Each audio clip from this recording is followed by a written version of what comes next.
Isaías capítulo 1, este tremendo libro del profeta Isaías es un libro muy especial que muchos lo han comparado como si fuese una mini Biblia, en el sentido de que la Biblia tiene 66 libros y hay 66 capítulos. No que necesariamente cada capítulo esté hablando de lo que dice el primer libro de la Escritura, pero es muy interesante este detalle. Isaías nos dice aquí en el primer versículo que es la visión de Isaías, hijo de Amós, que vio sobre Judá y Jerusalén en días de Usías, de Jotam, de Acaz, de Ezequías, reyes de Judá. Isaías se cree, por tradición, que era primo hermano del rey Usías, o sea, estaba dentro de la familia real. Nos dice que es hijo de Amós, no del profeta Amós, porque se escribe totalmente diferente en hebreo, ¿verdad? El Amós, el padre de Isaías, que el Amós profeta. De hecho, el padre de Isaías se pronuncia Amós. Tiene un llamamiento que fue por en el año 740 antes de Cristo, y su ministerio tuvo una duración aproximadamente de 50 años. El profeta estuvo, como dije yo, durante el reinado de Usías, que también la Biblia le llama Azarías, que fue un rey muy querido, hizo mucho bien a Israel.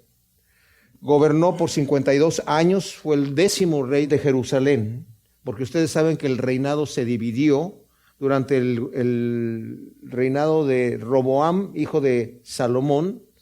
El Señor ya había dicho a Salomón que por el castigo que iba a tener Salomón por causa de su rebeldía y de su apostasía, le iba a ser dividido el reinado, y se dividió en el reinado del norte y en el reinado del sur. Y lo que sucedió es que pues esta división que se creó era en relación al gobierno de Roboam, hijo de Salomón, que cuando entró en el gobierno se juntó el pueblo de Israel, como cabecilla tenían a Jeroboam, a pedirle a Roboam, hijo de Salomón, que bajara los impuestos, porque Salomón fue un hombre muy rico, hizo prosperar mucho al reino de Israel completo antes de que se dividiera en dos.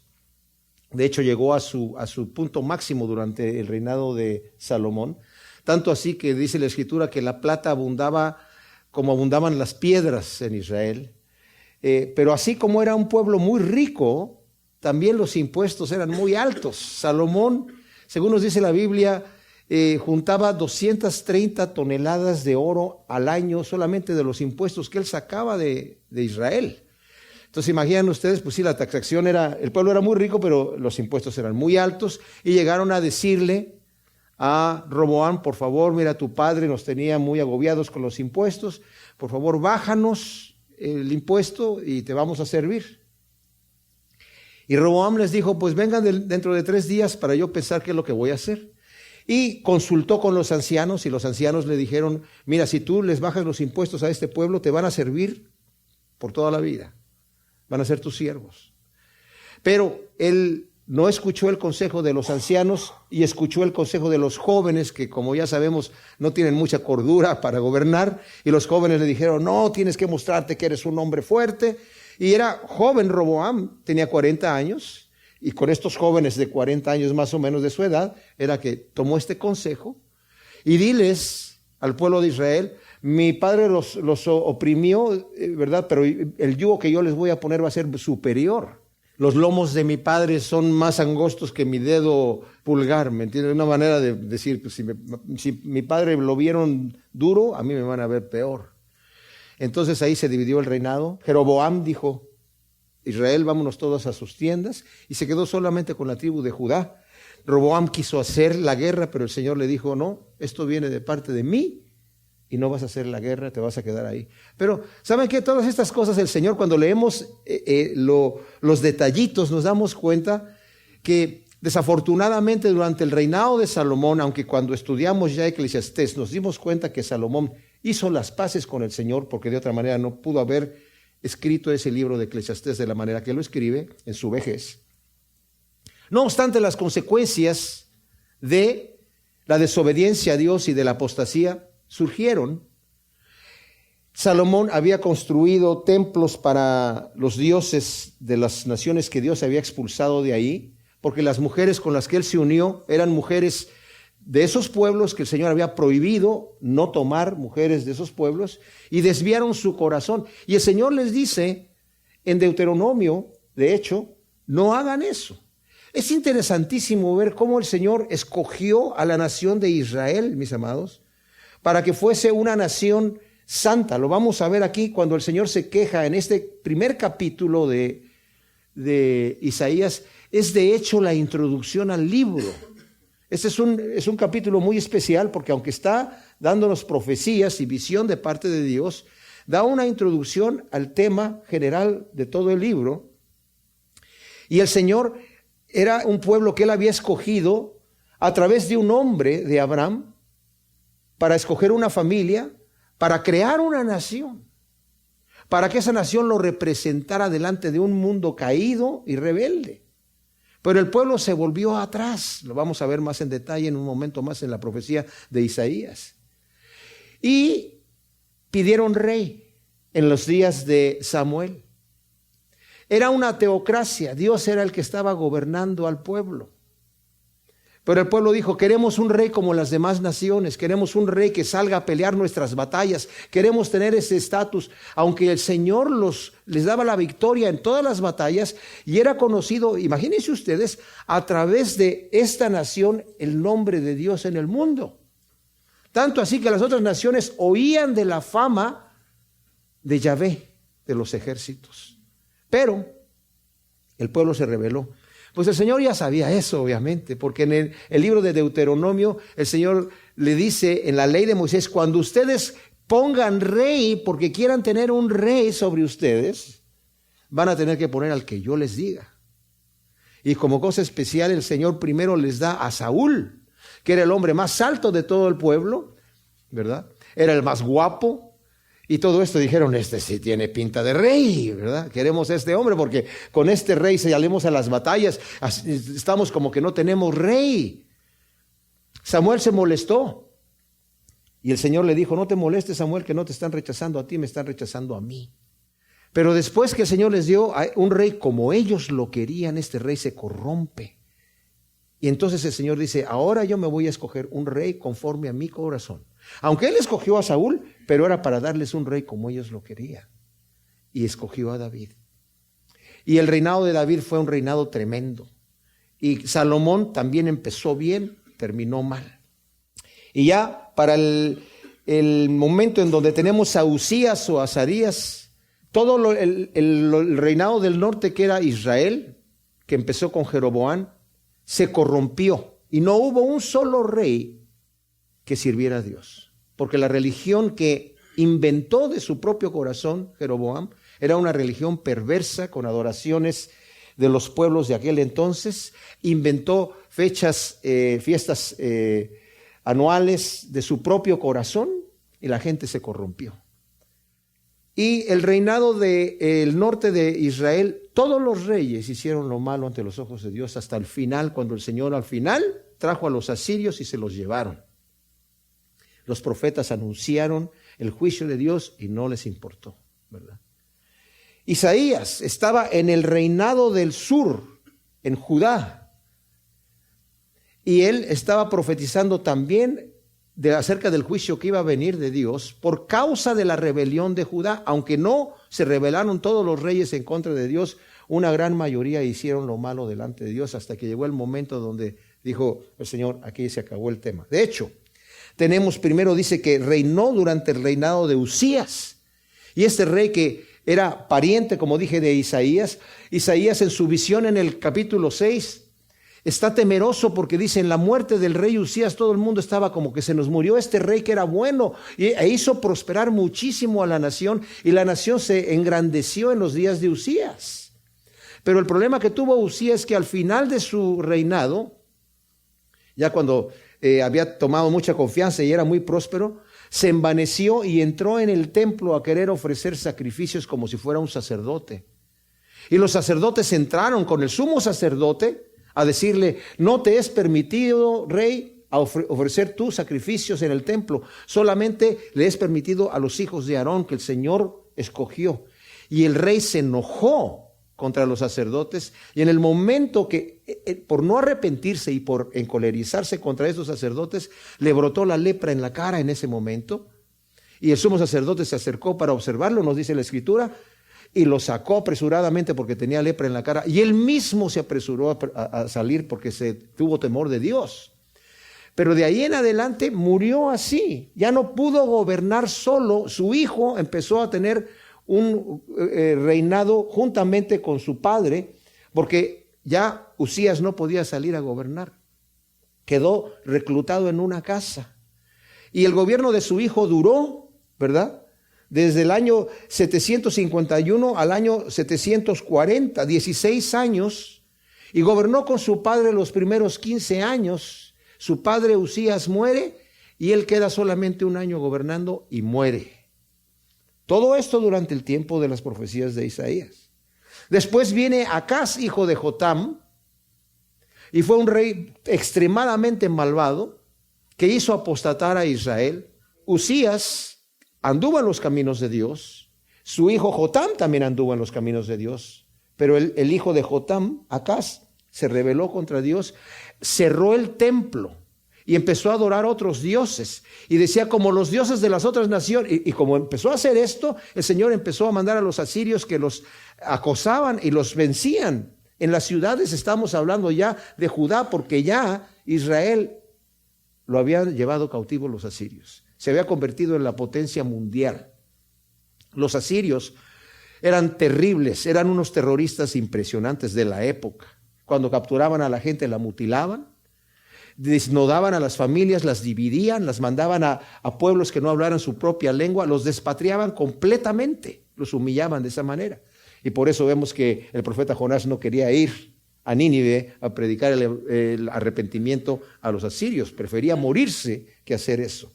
Entonces, los asirios estaban atacando a Jerusalén y el rey Acaz dijo, bueno, pues los asirios nos están venciendo. En vez de darse cuenta que era por el pecado de él que estaban siendo derrotados, él empezó a adorar los dioses de los otros pueblos que los vencían a ellos. Porque decían, pues si los dioses de ellos los están dando la victoria, pues el Dios nuestro no nos está ayudando, entonces vamos a adorar los dioses de Damasco y de las otras naciones. Y este rey terminó muy mal, ni siquiera lo enterraron en el sepulcro de los reyes, ¿verdad? Terminó muy, muy mal e hizo pecar terriblemente a Judá. Su hijo Ezequías gobernó 29 años, fue un rey que hizo lo bueno delante de los ojos de Dios, restauró la adoración a Yahvé, derrumbó los lugares altos, se volvió a celebrar la Pascua que no se celebraba ya por años. Y trajo toda una reforma tremenda. Y como vamos a leer aquí en este mismo libro, llega un momento donde el profeta Isaías se presenta delante de Ezequías y le dice el Señor que prepares tu casa porque te vas a morir en 10 días. Y el rey se pone a llorar. Le dice, Señor, pero si yo te he servido, ¿cómo es que me pagas así? ¿Saben qué, mis amados? Dios tiene un plan perfecto y tiene un día específico para llevarnos. Cuando ya está la fruta madura, es cuando el Señor la toma. No antes y no después. Y a veces yo me pregunto, ¿será posible cambiar la voluntad de Dios por oración? Algunos dicen que no. Yo la verdad pienso que sí se puede. No para nuestro bien, eso sí les digo. Porque en el caso de Ezequías, el Señor le dijo, prepara tu casa porque te voy a llevar. Y el rey se puso a llorar desconsolado. Y fue a Isaías el que le dijo eso. Y cuando Isaías iba saliendo ya en el patio del palacio, el Señor le habla a Isaías y le dice, ve y regrésate y dile al rey que está desconsolado, ¿verdad? Que va a vivir otros 15 años más. Y te va a pedir una señal y dale la señal que te pida. Entonces cuando llegó le dijo, dice el Señor que vas a vivir otros 15 años. Y te va a dar una señal. ¿Quieres que la sombra avance 10 grados o que retroceda 10 grados? Y dijo Ezequías, pues que avance 10 grados, pues la va a avanzar de cualquier manera, pero que retroceda es imposible.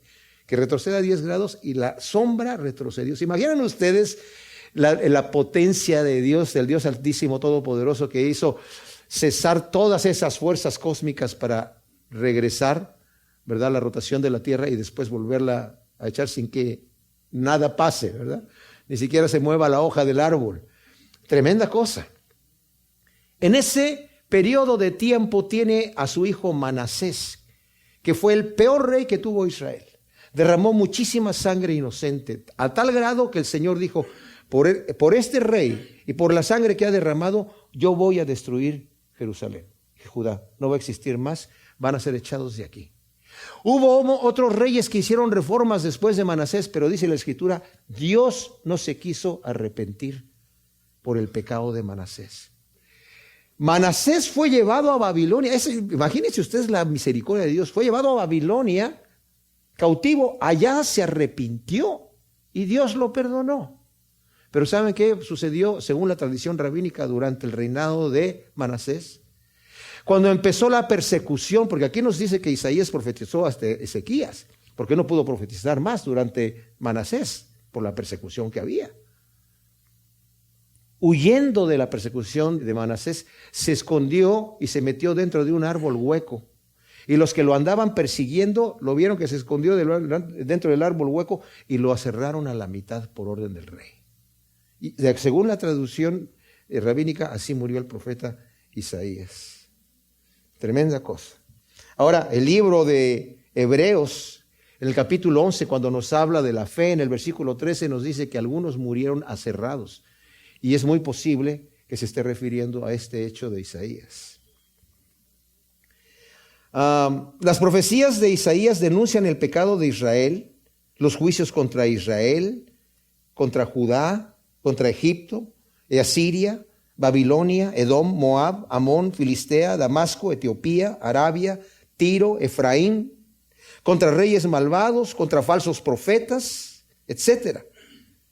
También anuncian los sufrimientos del Mesías y la gloria que va a tener el Mesías como ningún otro profeta. El Señor le reveló a Isaías la majestuosidad del reinado eterno, glorioso de Cristo Jesús aquí en la tierra por los 1000 años. ¿Cómo va a ser el reinado? ¿Cómo vamos a vivir aquí? Pero también, como a ningún otro profeta le revela los sufrimientos del Mesías cuando entramos en el capítulo 53 y un poquito antes también. Y en otros puntos vemos nosotros la descripción tan impresionante. No hay otro profeta, aparte de David, que sabemos que es profeta, porque Pedro lo menciona como profeta en el libro de Hechos, que haya mencionado los sufrimientos del Mesías de la manera que los menciona Isaías.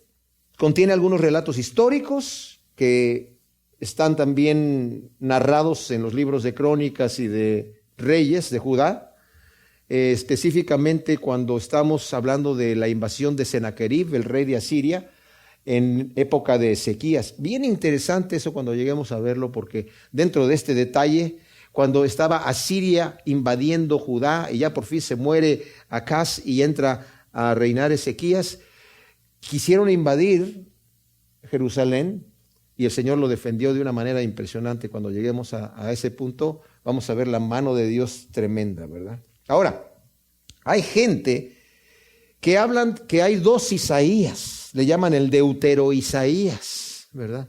Que hay dos Isaías. Y es triste cuando uno va a muchos de estos seminarios que deberían estar enseñando la palabra de Dios, se enseñan cosas que no deberían estar enseñando, diciendo que en realidad hubo dos Isaías y que de alguna manera podemos ver los estilos y todo este asunto. Mentira, no hay diferencia de estilos. Hay cierta diferencia de estilo normal. Las obras de Shakespeare que se escribieron, una obra que se escribió en 20 años, duró en escribirla, en la misma obra se ve que cambia de estilo 4 veces porque la persona, como va madurando, va cambiando su estilo de expresión, pero sigue siendo su estilo. Y hay palabras únicas que utiliza Isaías, y esto solamente sirve para confundir a la gente que va a estudiar a estos seminarios y que le dicen, pues había 2 Isaías, o que habían 3 Isaías, y le llaman el trito Isaías. A propósito, todos se llamaban Isaías. Qué ridículo, ¿no? No, si nosotros, por ejemplo, vemos en Juan, para que ustedes vean una acotación directa del Señor Jesucristo, en Juan capítulo 12, el Señor está hablando acerca de Isaías y dice en el versículo 38, dice, para que se cumpliera la palabra del profeta Isaías que dijo, Señor, ¿quién ha creído a nuestro anuncio? ¿Y a quién fue revelado el brazo del Señor? Ahora eso está en Isaías 53, 1. Por esto no podían creer, porque también Isaías dijo otra vez, y es el mismo Señor hablando allí: ha cegado los ojos de ellos y endureció el corazón de ellos, para que no vean con los ojos ni entiendan con el corazón y se conviertan y yo los sane. Y aquí estamos hablando de Isaías 6:10, o sea, los dos Isaías los está mencionando el Señor como el mismo Isaías, así que pues es un solo Isaías, obviamente. Bueno, hay otras citas, ¿verdad? Marcos 6:7, Lucas 4:17, Juan 1:23, etcétera, en donde vemos que siempre se refiere a un solo Isaías y no hay diferencia de varios Isaías. O sea que no hay realmente una base fuerte para que nosotros podamos pensar estas cosas así. Los capítulos del 1 al 5, mis amados, fueron escritos después del llamamiento de Isaías que ocurre en el capítulo 6. Estas narraciones no están necesariamente cronológicas, en orden.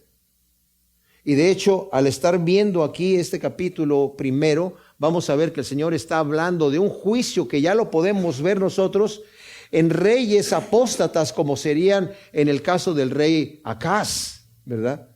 Aunque la Escritura, fíjense bien, nos habla que el pueblo de Israel durante el reinado de Usías, pues estaba sirviendo a Dios con más fervor y más integridad que durante el reinado de su hijo Jotam. Porque dice la Escritura textualmente que el pueblo se corrompía, seguían ofreciendo sacrificios en los lugares altos, que significa que aunque tenían el templo, seguían ofreciendo sacrificios a los ídolos de las otras naciones. Porque ustedes se acuerdan que cuando el Señor hizo entrar al pueblo de Israel a la tierra prometida, les dijo: ustedes tienen que aniquilar a todo mundo que viva ahí.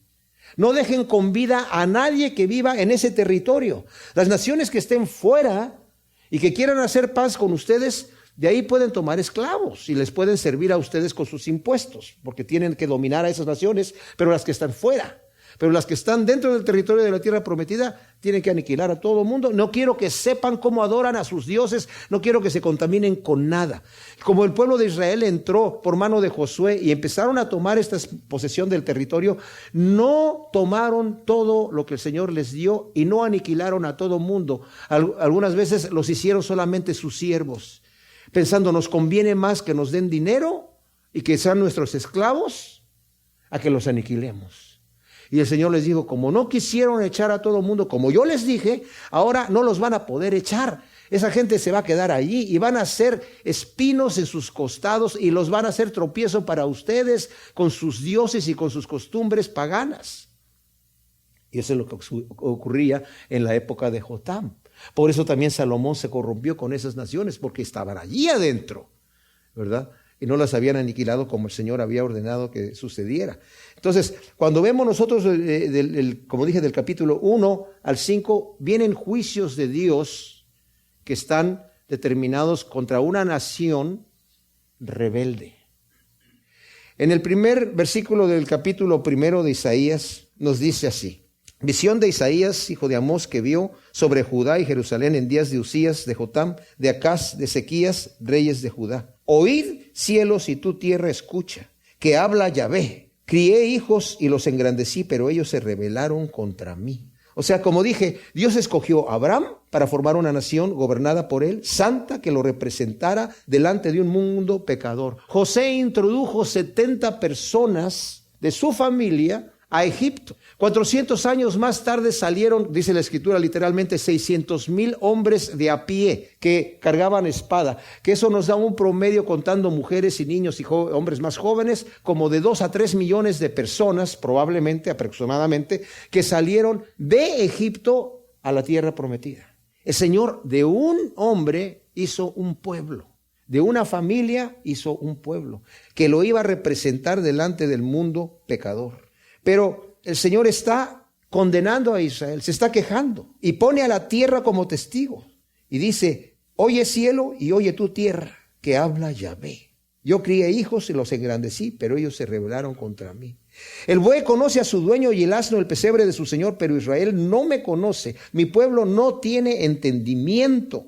Oh gente pecadora, pueblo cargado de maldad, generación de perversos, hijos depravados, abandonaron a Yahvé, despreciaron al Santo de Israel y se volvieron atrás.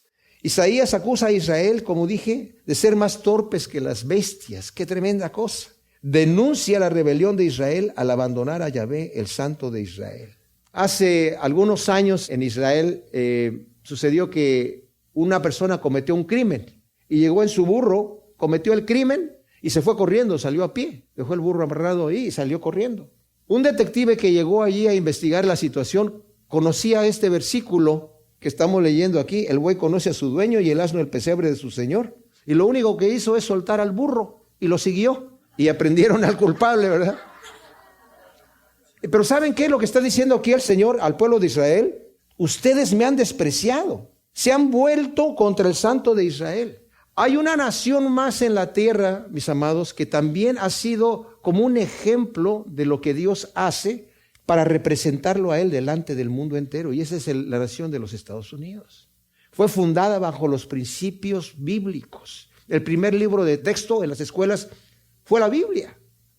Esta nación se fundó por peregrinos que llegaron de Europa, que no tenían la libertad en Inglaterra de adorar a Dios con toda libertad, y vinieron aquí para hacer eso. Y bajo esos principios se fundó esta nación, que ahora le ha dado la espalda a Dios y va a tener que sufrir las consecuencias, porque se ha engrandecido por causa de Dios y empezó a representar a Dios afuera. Pero ahora ya no se puede hablar de Cristo en las escuelas. Se puede hablar de cualquier otro Dios, de Mahoma, de Buda, de Krishna, de lo que sea.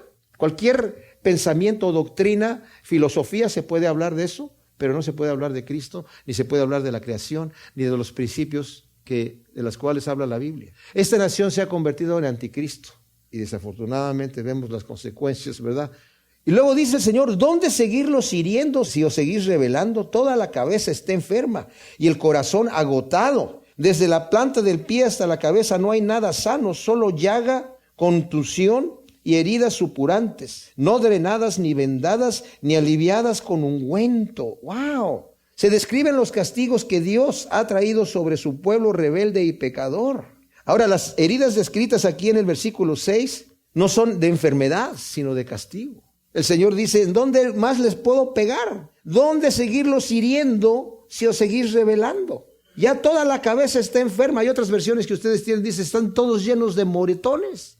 ¿Por dónde te pego? Si ya no hay dónde. No hay punto sano. Las heridas y no están cubiertas. En otras palabras, el Señor está diciendo: ¿qué puedo hacer para que reacciones y te des cuenta que si no andas conmigo te estás muriendo? ¿Cómo te puedo reprender? ¿Qué hago? ¿Cómo te disciplino si no entiendes? Vuestra tierra ya está desolada, vuestras ciudades incendiadas, vuestro país devorado ante vosotros mismos, delante de tus ojos. Están devorando tu país, desolado como la desolación que causan los extranjeros, los extraños.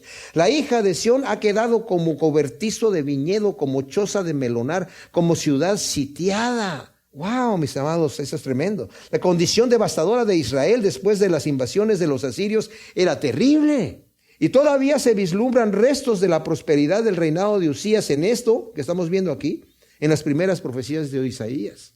Porque vemos que el Señor todavía los está castigando, diciendo: ya viste tú delante de tus ojos la devastación que ha venido. Esas riquezas que tenía el país se han ido cayendo. Volvamos a la realidad de nuestros países. Lo mismo ha sucedido. Vemos, el Señor está haciendo algo y la gente no se da cuenta, ¿verdad?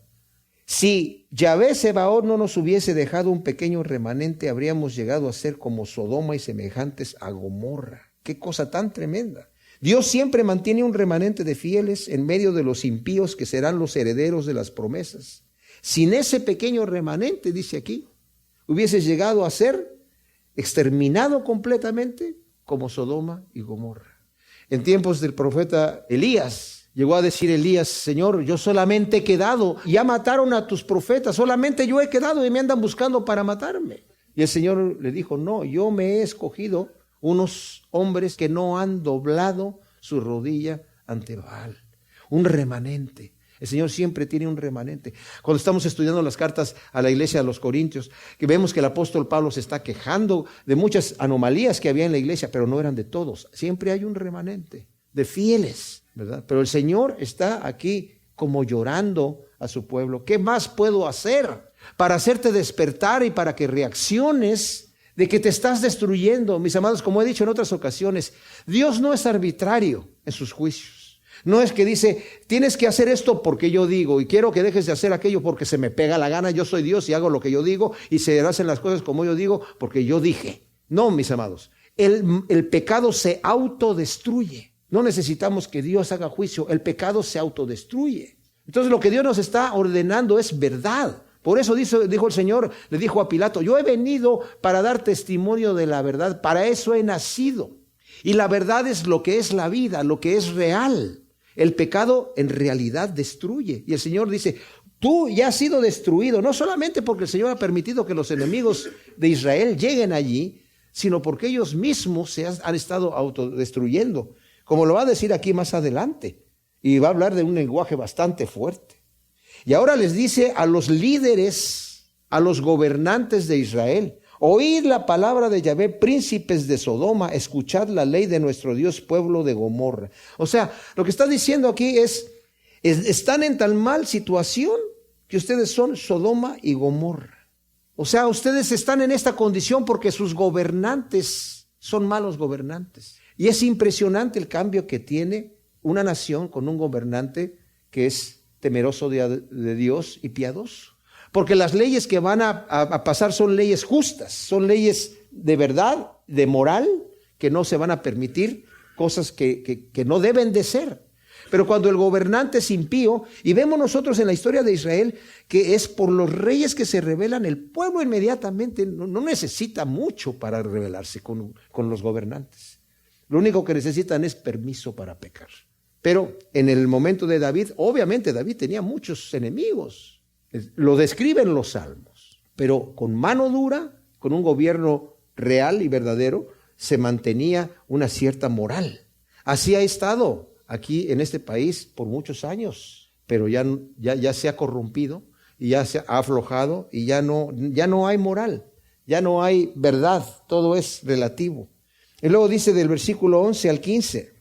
¿De qué me sirve, dice Yahvé, la multitud de vuestros sacrificios? Harto estoy de holocaustos, de carneros y de cebo de ganado gordo. No quiero sangre de bueyes, ni de corderos, ni de machos cabríos. ¿Quién demanda esto de vuestras manos? Cuando os presentáis ante mí pisoteando mis atrios, no sigáis trayendo ofrendas inútiles, el incienso me es abominación, también los novilunios, los sabaot y el convocar a asamblea. No tolero la iniquidad junto a la asamblea solemne. Mi alma aborrece vuestras solemnidades y novilunios. Se me han vuelto una carga que no soporto más. Cuando extendáis vuestras manos, esconderé de vosotros mi rostro, y aunque multipliquéis vuestras oraciones, no escucharé, porque vuestras manos están llenas de sangre. Mis amados, nuestro Dios no necesita nuestras ofrendas, ni nuestras oraciones, fíjense bien, ni aún nuestro servicio. Nosotros somos los que le necesitamos a Él. Y cuando hay pecado en nuestra vida, Dios abomina aún nuestras ofrendas y oraciones. El primer acto de adoración que vemos en la Biblia fue Caín trayendo su ofrenda delante de Dios. Y luego su hermano Abel también trajo su ofrenda delante de Dios. ¿Y qué sucedió? Dios no les aplaudió a los dioses y les dijo, ay, qué bonito que ustedes están trayendo sus primicias y sus ofrendas. Eso es lo que yo he ordenado y qué bonito, ¿verdad? Recibió la de Abel, pero la de Caín no. Eso no se predica mucho hoy en día. Da tu ofrenda como la des, no importa, ¿verdad? Dios te la va a agradecer. Y dice, no, porque hay pecado en tu vida. Yo no necesito tus ofrendas, dice el Señor. Yo no necesito eso. Cuando tú vienes a mí a ofrecerme algo, primero quiero que lo hagas con unas manos sinceras y no con sangre, no con saña, no con envidia, no con problemas, ¿verdad? El Salmo 50, que es tremendísimo ese salmo, mis amados. El Señor hablándole a los hipócritas, porque está diciendo buenas palabras a la gente que lo busca. Pero de repente cuando empieza a hablarle al impío, dice en el versículo 16, pero al malo dijo Dios, ¿quién eres tú para recitar mis preceptos y tomar mi pacto en tu boca? Tú que aborreces la corrección y das la espalda a mis palabras, que si ves un ladrón corres en su compañía y con los adúlteros es tu parte. Entregaste tu boca al mal y tu lengua trama el engaño. Te sientas y hablas contra tu hermano y difamas al hijo de tu propia madre. ¿Estas cosas has hecho y guardaré silencio? ¿Pensaste que yo soy igual a ti? Te reprenderé y expondré tus pecados ante tus propios ojos. Dice, al impío le está diciendo, ¿sabes qué? Suelta la Biblia. ¿Qué haces con mi palabra? ¿Qué estás haciendo hablando de mi palabra? Déjala. No necesito tus oraciones, ni necesito tus holocaustos, ni necesito que hables no me ensucies mi palabra, suéltala. ¿Tú pensaste que yo soy igual que tú porque no he obrado, no he llegado con juicio? Yo te voy a exponer, dice el Señor. En Mateo 5 del 23 al 24 el Señor dice, si tú traes tu ofrenda delante del altar y ahí te acuerdas que tu hermano tiene algo contra ti, deja tu ofrenda, no me interesa, no te la voy a recibir. ¿Para qué la pierdes? Gástatela mejor. Ve y ponte de acuerdo con tu adversario, con tu amigo, con tu hermano. Entonces después la voy a recibir. No te voy a recibir la ofrenda así nada más. No la necesito. Tu ofrenda tiene que ser de un corazón agradecido, ¿verdad? El pecado no arrepentido, mis amados, impide nuestra comunión con Dios de tal manera que ni siquiera escucha nuestra oración, como dice aquí, ¿verdad?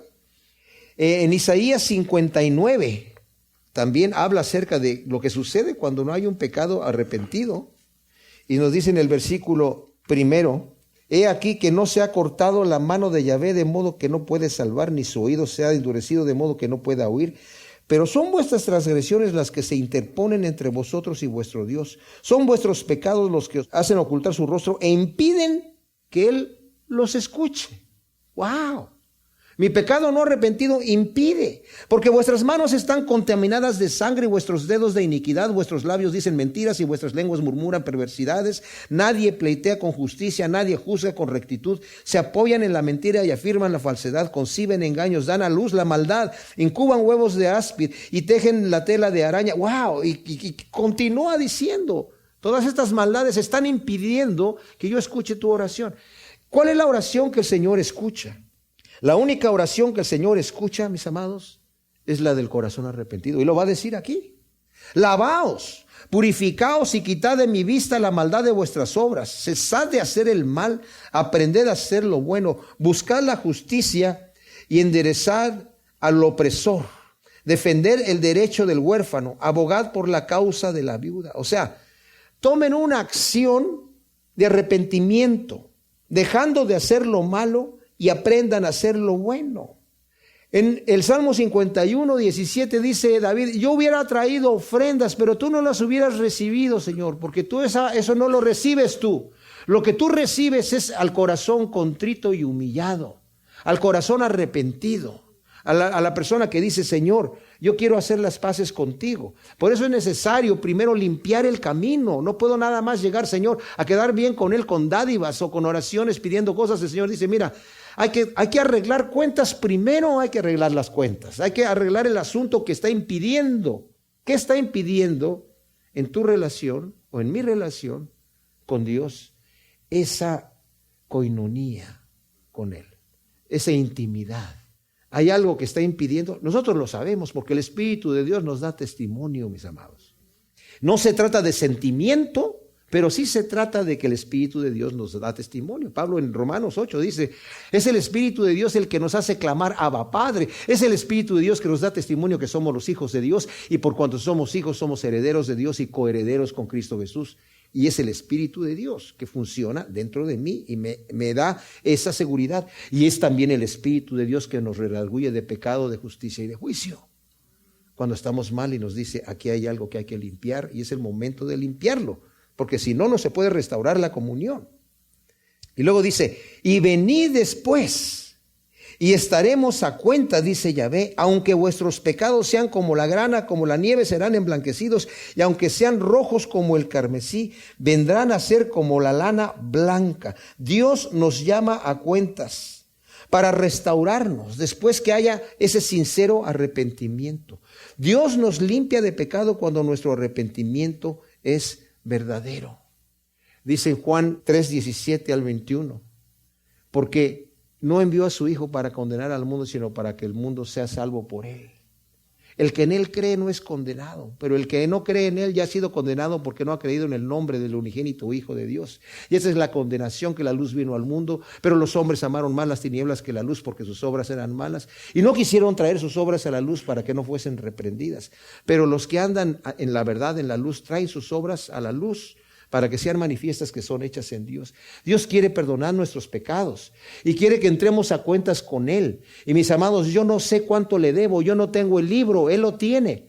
Pero el Señor dice, primero lo que tienes que hacer es quitar, deja de hacer lo malo para empezar. Aprende a hacer lo recto. Y luego Vamos a entrar a cuentas. Luego mi Espíritu Santo te va a revelar exactamente paso por paso lo que tienes que hacer. Esto es impresionante. Que Dios se ofrezca para arreglar nuestras vidas hechas pedazos. Les digo una cosa, mis amados, nosotros a veces no sabemos qué hacer. ¿Cómo solucionar este problema? Este caos que tengo en mi familia, en mi vida personal, no sé ni cómo empezar a arreglarlo. El Señor dice, te voy a dar la instrucción. Deja de hacer lo malo, aprende a hacer lo bueno y luego ven conmigo y vamos a entrar a cuentas. Y yo te voy a guiar paso por paso en lo que tienes que hacer. Qué maravilla, ¿verdad? Y si sois bien dispuestos y obedientes, comeréis lo mejor de la tierra. Pero si os rehusáis y os rebeláis, la espada os devorará, porque la boca de Yahvé lo ha dicho. Y luego viene una queja de Dios contra Israel y dice, ¿cómo se convirtió en ramera la ciudad fiel? Llena estuvo de justicia y en ella se proclamaba la equidad. Tu plata se ha vuelto escoria y tu vino está adulterado con agua. Tus príncipes son rebeldes y cómplices de ladrones. Todos aman el soborno y corren tras las dádivas. No hacen justicia al huérfano, ni a la causa de la viuda llega a ellos. La ciudad fiel se está refiriendo aquí a la ciudad gobernada por David. Y en la primera parte del reinado de Salomón. Era la ciudad fiel. Era la gloria de toda la tierra. La Escritura le llama así. La gente oía de la fama del reinado de Israel y decían, wow. Era la gloria de Dios. Dice, ¿cómo se ha convertido en ramera? Se ha prostituido para andar sirviendo a otros dioses. Y luego dice que llena estuvo de justicia y en ella pernoctaba la equidad. Y ahora los asesinos. Cuando el pueblo le da la espalda a Dios, el infierno se desenfrena. Ese es el mundo de hoy. Ese es el mundo de hoy, mis amados. Donde vemos tanta maldad, tanto asesinato, tanta violencia en el mundo como nunca antes.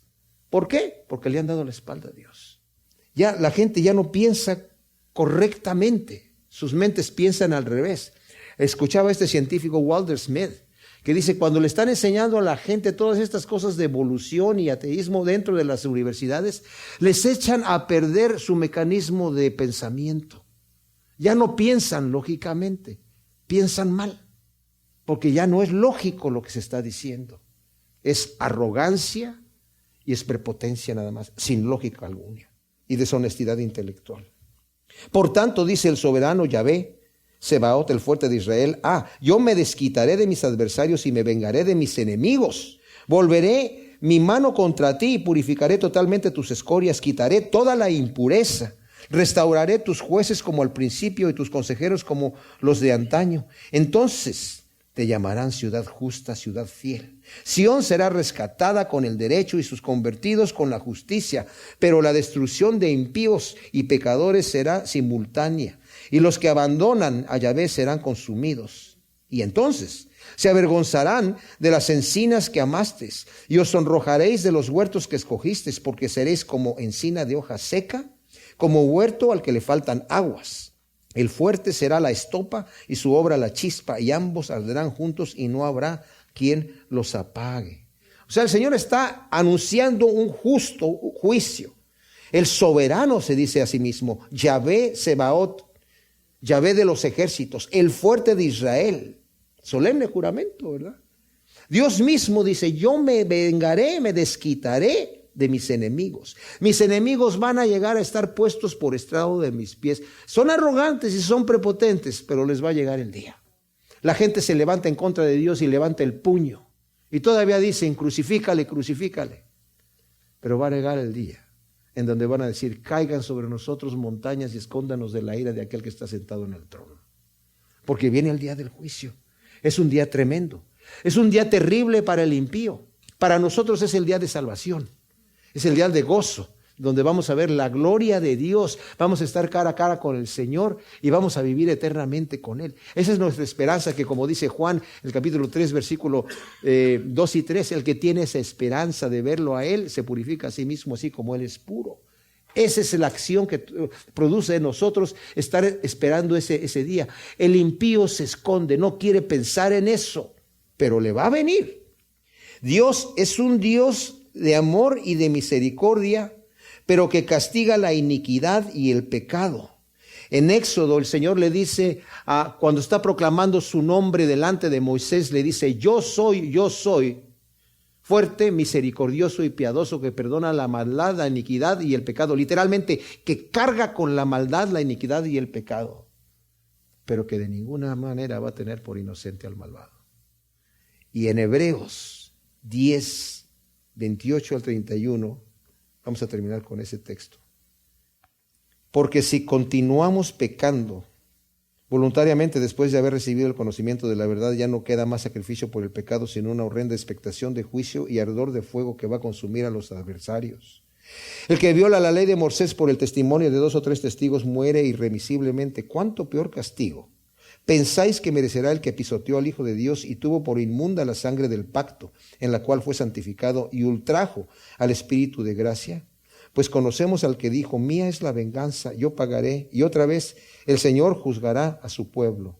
Horrenda cosa es caer en manos del Dios vivo para juicio, pero tremenda cosa es caer en manos del Dios vivo para que nos dice, venid y entremos a cuentas, y yo quiero limpiarte tus pecados. Me costó la vida, ¿verdad? Entremos a cuentas. Gracias, Señor, te damos por tu palabra.